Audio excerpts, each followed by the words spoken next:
Hello नमस्कार दोस्तों, मैं हूं अखिलेश और आप देख रहे हैं हमारा यूट्यूब चैनल एजी कंप्यूटर। एजी कंप्यूटर में आपका बहुत बहुत स्वागत है। दोस्तों, जैसा कि आपने यूट्यूब वीडियो के थंबनेल में देखा होगा कि सेल जो हम फाइनेंस में करते हैं उसको हम कैसे मैनेज कर सकते हैं, तो वही हम इस वीडियो में बनाने वाले हैं। बहुत ही अच्छा प्रोजेक्ट लेके आए हैं एक्सेल वीबीए का। तो चलिए देखिए एक्सेल वीबीए में हम कैसे अपनी सेल को जो हम फाइनेंस करके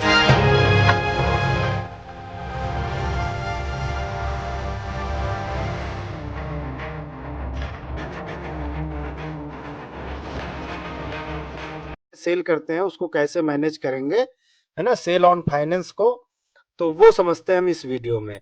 तो सबसे पहले हम क्या करेंगे, अपनी एक्सेल वीबीए की फाइल को सिंपल और साधारण तरीके से ओपन कर लेंगे। जैसे ही ओपन करेंगे तो क्या होगा, ये हमसे माइक्रो इनेबल पूछता है, जो कि सिक्योरिटी होती है, पहली बार पूछता है। यहाँ पे लिखा हुआ है सिक्योरिटी वार्निंग।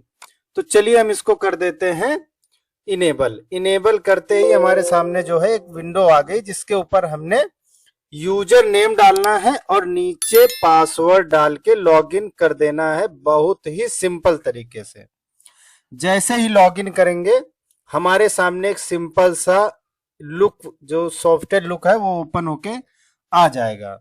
बिल्कुल सिंपल तरीके का है। यहाँ पे मास्टर बटन है, वाउचर एंट्री है, जैसा सभी प्रोजेक्ट में होता है, आपने देखा होगा। तो इसमें नया क्या है, तो सबसे पहले हम नए की तरफ से स्टार्ट करते हैं।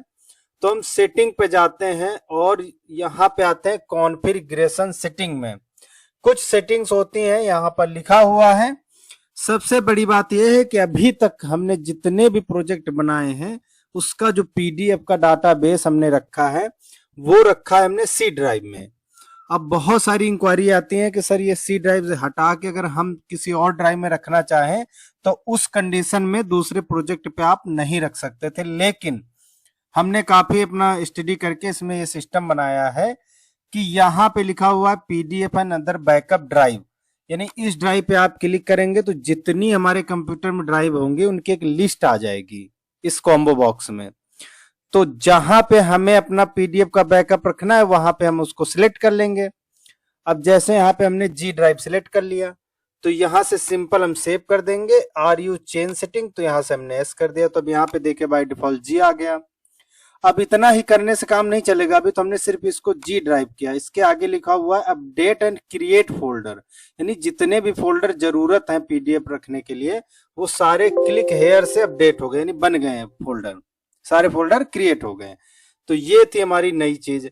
अब यहाँ पे देखे डिफॉल्ट इंटरेस्ट अकाउंट है, डिफॉल्ट कैश अकाउंट है, डिफॉल्ट बैंक अकाउंट है, यानी जितने भी डिफॉल्ट अकाउंट है यहाँ से सेट कर सकते हैं। और शो शॉर्टकट बटन पे एस करके या नो करके इसको हाइड और अनहाइड कर सकते हैं, यानी ये शॉर्टकट बटन है और यहाँ पे हमारी कंपनी का नाम लिखा है। दोनों हम हटा भी सकते हैं और शो भी कर सकते हैं, सिंपल है और ज्यादा इसमें सेटिंग नहीं है क्योंकि ये बहुत बड़ा प्रोजेक्ट भी नहीं है।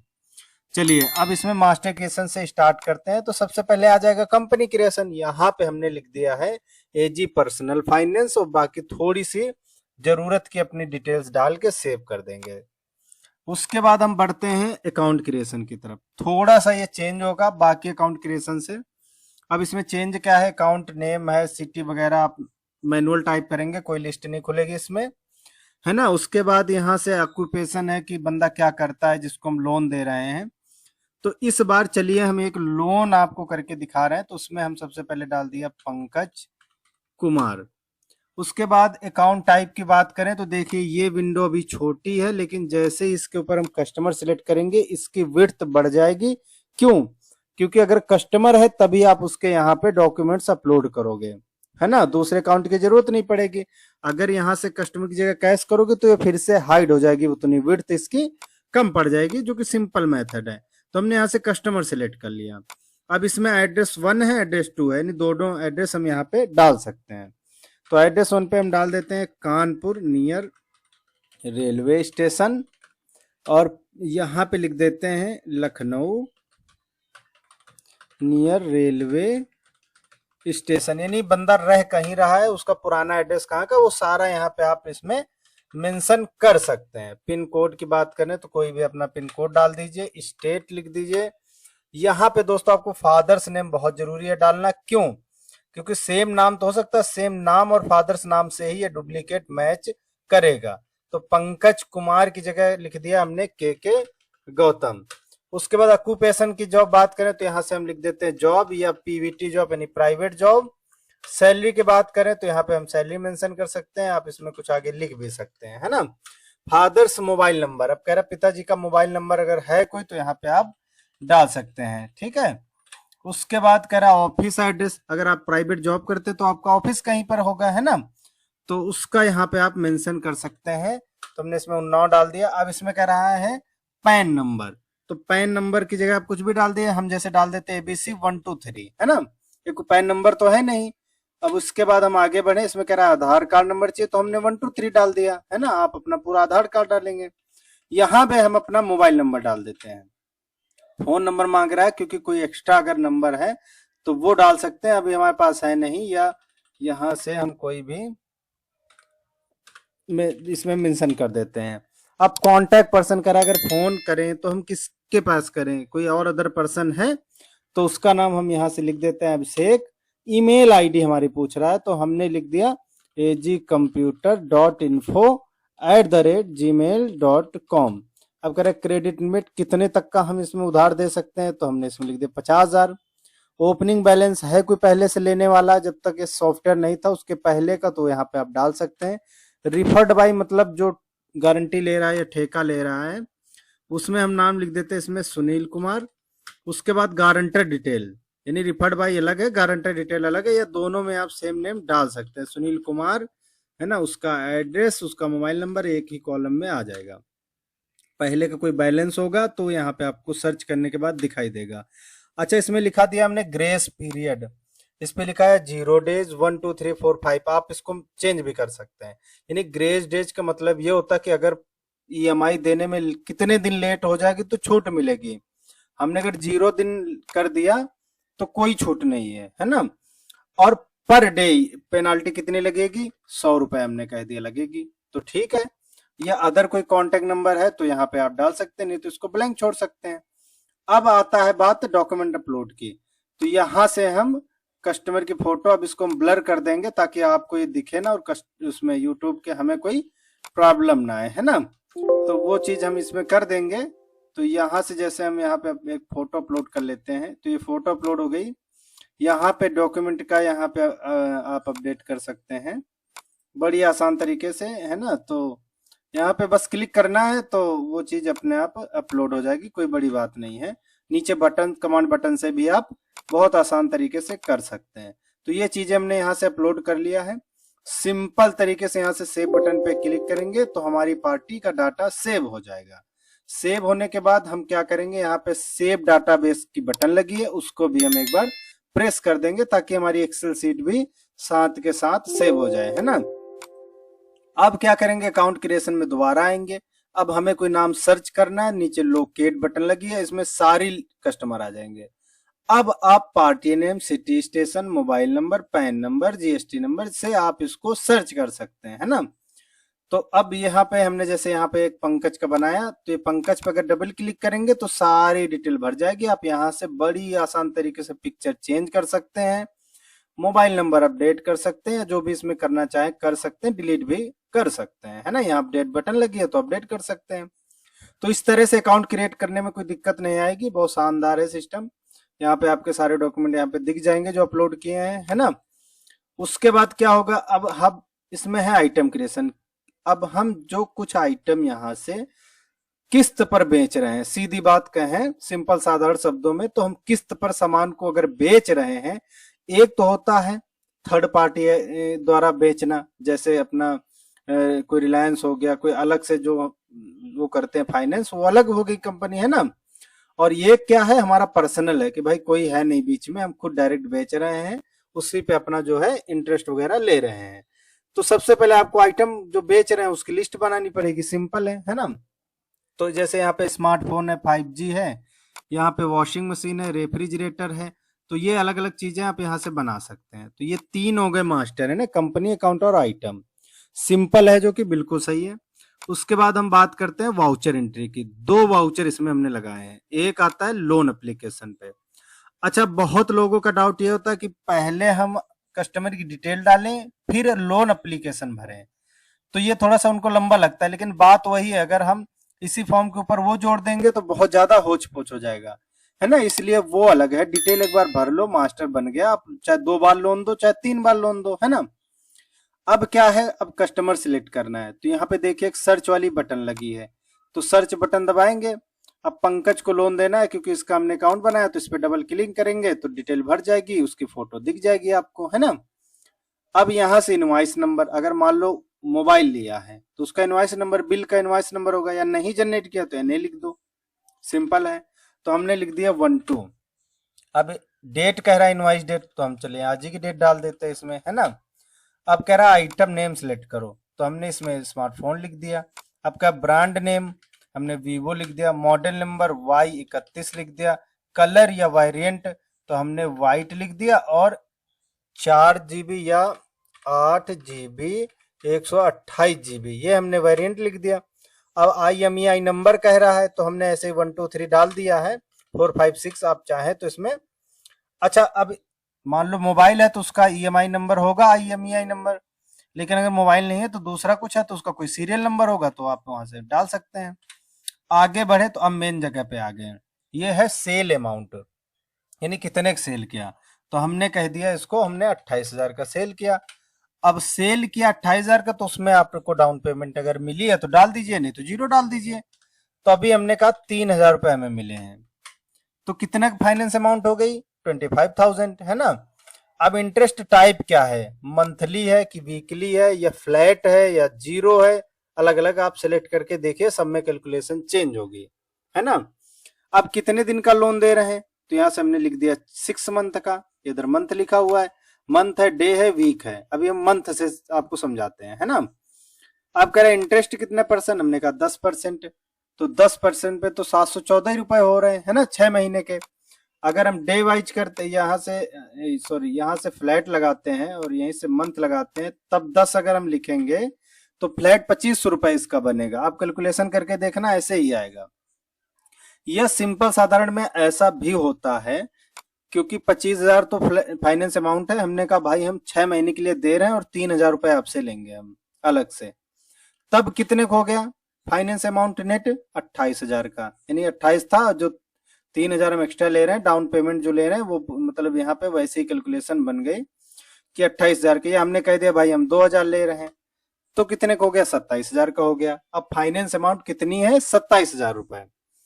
अब इंस्टॉलमेंट है डेली, वीकली और मंथली, 3 टाइप के देंगे आप। डेली करेंगे तो 150 रुपए बनेगा, है ना, 6 महीने का। वीकली करेंगे तो 1038 बनेगा। अगर हम मंथली कर रहे हैं तो 45 रुपए बनेगा।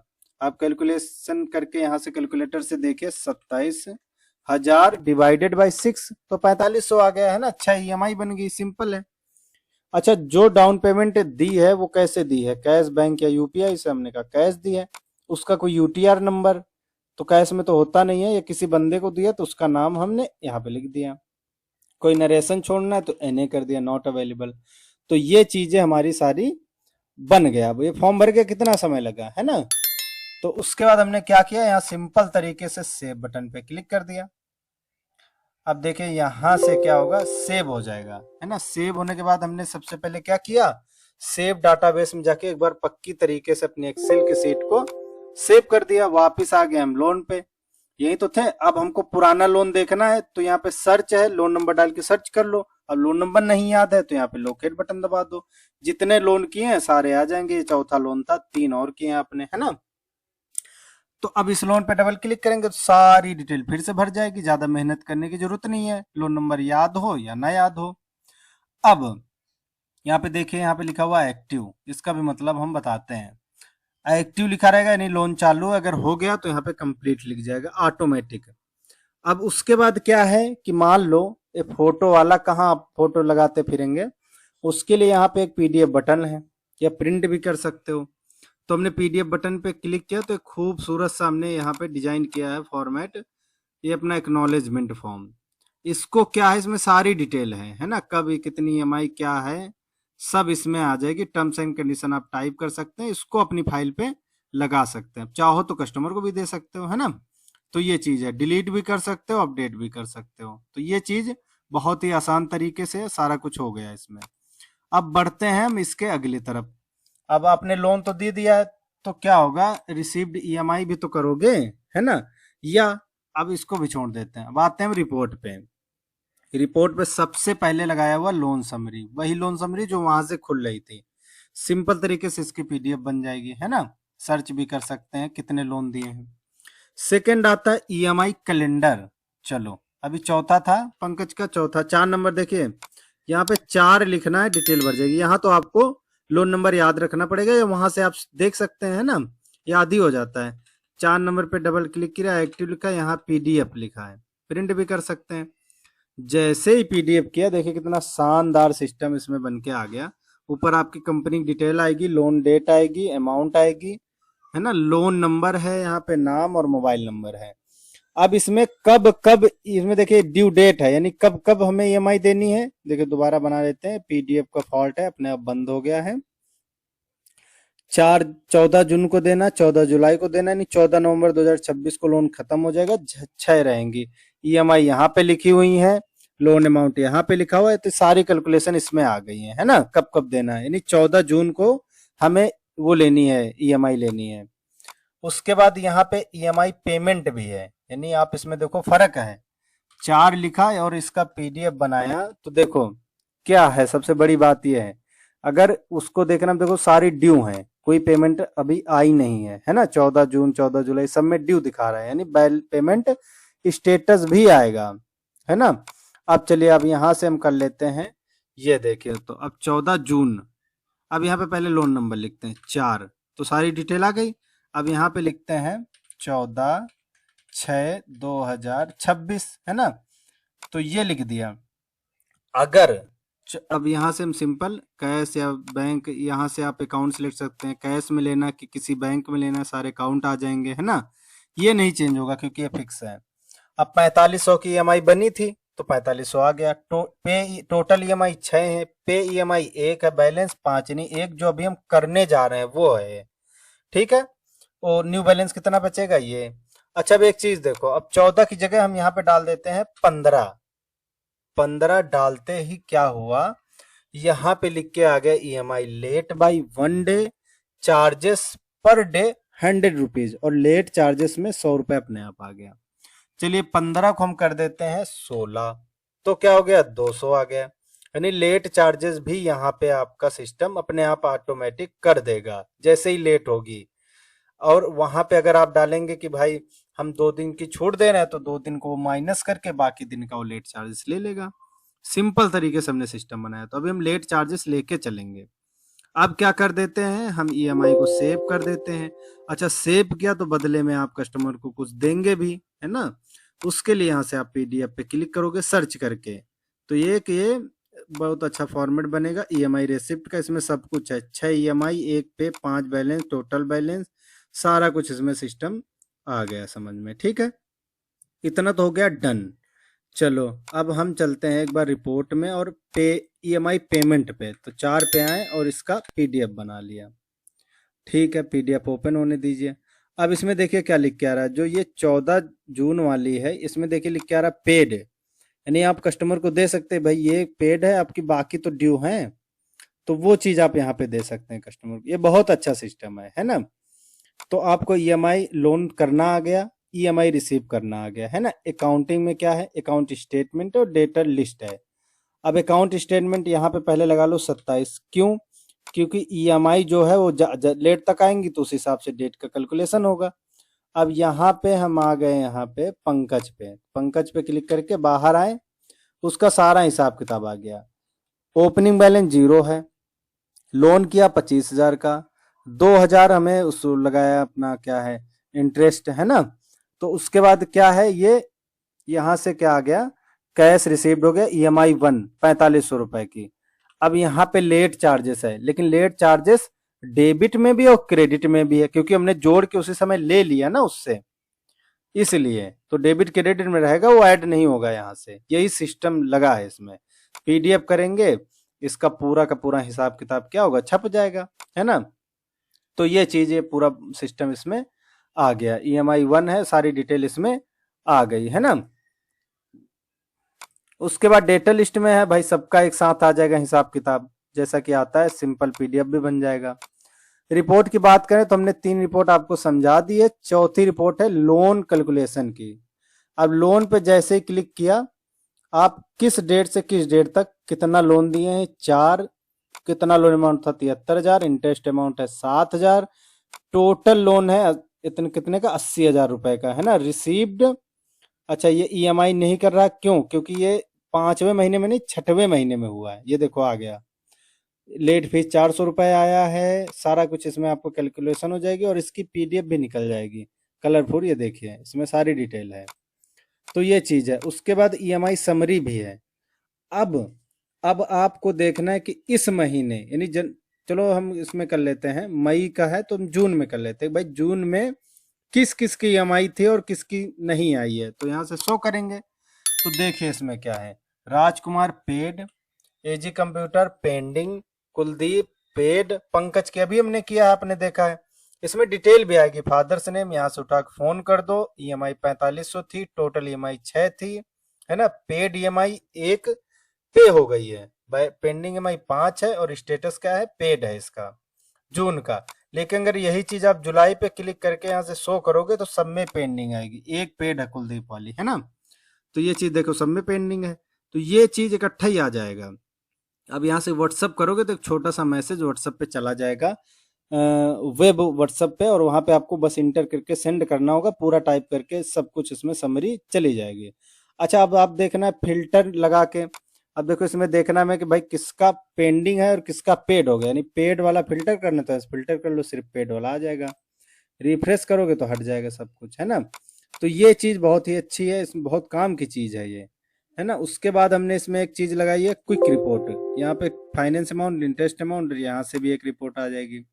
अब अकाउंट स्टेटमेंट में आते हैं। अब इसमें देखिए यहाँ पे है, एक तो चलो कस्टमर का आ जाएगा, दूसरा है इसमें लोन इंटरेस्ट। इसको अगर हम शो करेंगे कितना हमें इंटरेस्ट आया है तो उसका एक अलग से अकाउंट बनता चला जाएगा। क्रेडिट में क्योंकि हमें आया है ना। ईएमआई अकाउंट, ये देखो किसकी ईएमआई कितनी कितनी आई है, यानी जितने भी आपके हेड हैं उतने ही आपकी अकाउंट स्टेटमेंट बनेगी। ईएमआई लेट, आपको देखना है क्या लेट फीस कितनी, तो लेट का नहीं आ रहा है इसमें अभी, है ना, क्योंकि उसका कैलकुलेशन डेबिट और क्रेडिट हो गया ना साथ ही, इसलिए नहीं आ रहा है ना। और कैश अकाउंट तो आपको पता ही कैश है। लोन इंटरेस्ट भी आ गया, देखो है ना कितना इंटरेस्ट हमने कमाया है। तो ये सबका चीज का अलग अलग अपना आ जाएगा। कस्टमर का तो आ ही रहा है, सभी लेजर आप यहाँ से बड़ी आसानी से देख सकते हैं। तो आपने देखा होगा यहाँ से कुछ शॉर्टकट बटन लगे हैं, देखो यहाँ पे लिखा है लोन अप्लाई का, है ना, रिसीव्ड ईएमआई करनी, डायरेक्ट आप यहाँ पे क्लिक करके भी देख सकते हैं। और इसके बाद हम यहाँ से कर देंगे सेव, है ना। और उसके बाद देखो सेटिंग में क्या है, यहाँ से देखिए सेटिंग में क्या है, यूजर सेटअप आपको पता है, लॉगिन पासवर्ड, क्लियर डाटाबेस में एक तो मास्टर डाटा होगा, दूसरा ऑल ट्रांजेक्शन होंगी। यानी आपको सब कुछ चाहिए तो दोनों बटन दबानी पड़ेंगी, कोई एक सिर्फ ट्रांजेक्शन चाहिए तो नीचे वाली बटन दबानी पड़ेगी। तो सारा डाटा ये है जो है क्लियर हो जाएगा। इसको फिर से सेव करेंगे तो सेव हो जाएगा। तो आपने देखा होगा कैसे हम अपनी फाइनेंस सेल को कैसे मैनेजमेंट कर सकते हैं। और है ये एक्सेल में ही, है ना, एक्सेल इसमें हाइड है तो ये सारा काम एक्सेल में ही हो रहा है। लेकिन इसमें क्या अलग अलग सीट पे नहीं जाना पड़ रहा है, सारी रिपोर्टें हैं, सारी कुछ कैलकुलेशन है ऑटोमेटिक। तो इस तरह से तो कैसा लगा हमारा सिस्टम, है ना, लोन मैनेजमेंट का, यानी सेल के साथ में। और ये बिना सेल के भी आएगा, अगर हम पैसे देते हैं पर्सनल फाइनेंस में तो उसका बहुत ही जल्द वीडियो आने वाला है ना। सेम ही होने वाला है, कुछ चेंज होंगे लेकिन हम वीडियो आपको जरूर दिखाएंगे। तो हमारे वीडियो को लाइक करें और वीडियो को शेयर करना बिल्कुल भी ना भूलें, क्योंकि हो सकता है किसी को जरूरत है तो हमें दिए गए कांटेक्ट नंबर पे कांटेक्ट करेंगे और आपकी महान दया होगी, है ना। हमारे चैनल को अभी तक यदि आपने नहीं सब्सक्राइब किया हो तो सब्सक्राइब जरूर करिए, फ्री ऑफ कॉस्ट है, कोई पैसे नहीं लगते हैं। और अगर आपको डिस्टर्ब होता है वीडियो से तो हमारी बेल आइकन को चालू न रखें, उसको बंद ही रखें, बस लेकिन सब्सक्राइब कर लीजिए। तो मिलते हैं बहुत जल्द नेक्स्ट वीडियो में। आपका बहुत बहुत धन्यवाद।